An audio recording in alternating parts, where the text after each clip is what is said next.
This has been my goal for years. I feel like it's already been a lifetime. I've wanted that title. It's a title fight for the featherweight championship of the world. Jose Aldo knows that my brother's dangerous. He hasn't fought anybody like me. Eric's bigger, he's a striker. I've been saying it for years. I know I am the guy to beat him. My brother is on a 4-fight win streak, so he's up to challenge the champion.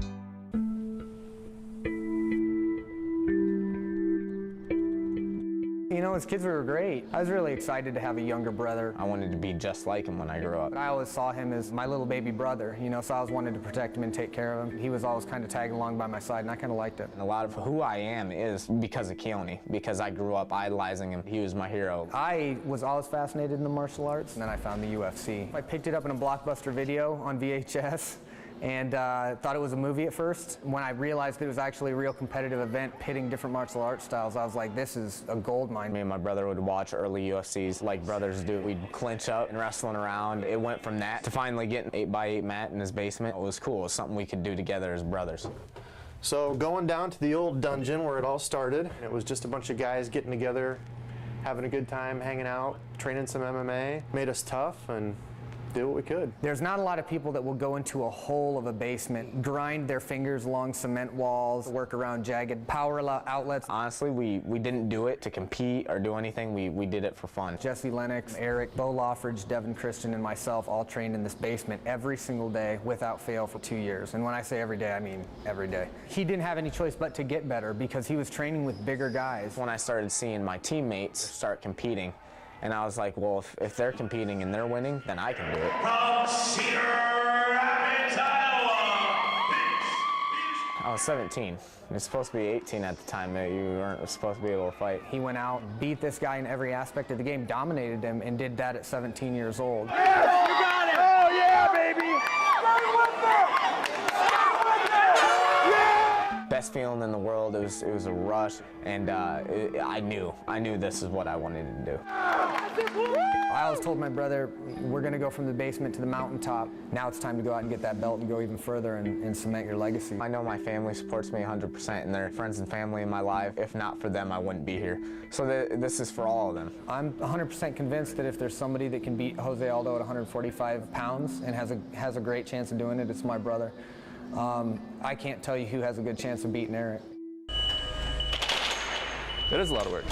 We're hoping it's going to take us around 12 hours, but we plan for the worst, thinking about 18. This one, that one. Early Wednesday morning, the ice arena crew got to work.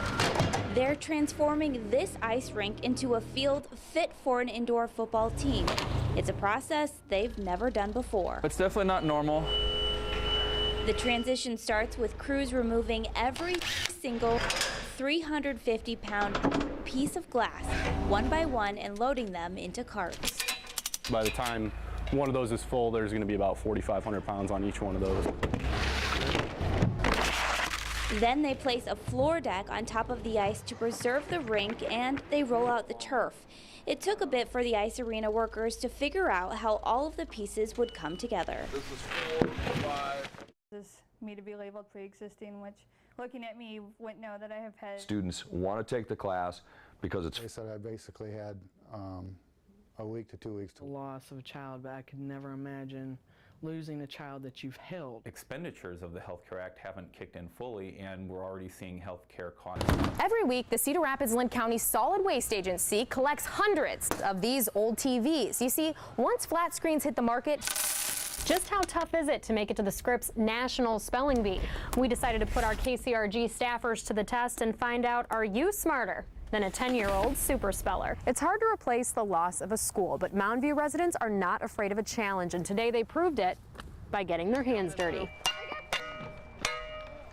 Today we are building the Mountain View neighborhood garden. Digging deep, planting a foundation for the future, and growing new confidence following the loss of a school. I thought it was a great idea. I always thought Polk, since it was year-round, should have a garden. Right now, Polk students and families are scattered. You got 30 kids going to Arthur, you got 5 kids going to Johnson, 5 kids going to Garfield. The principal's now going to Hoover. Everybody is everywhere now. But in these rows of dirt is a plan to keep former Polk families rooted in this neighborhood. When they come home, they always used to have Polk. Now they have hopefully the garden.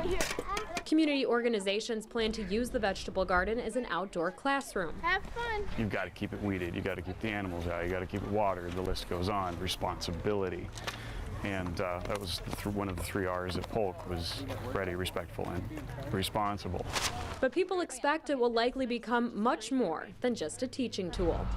Planted. I think this will provide a bit of an anchor in this area, and hopefully it'll be something that grows over time, where there's some other empty lots around that we can kind of make it be something bigger.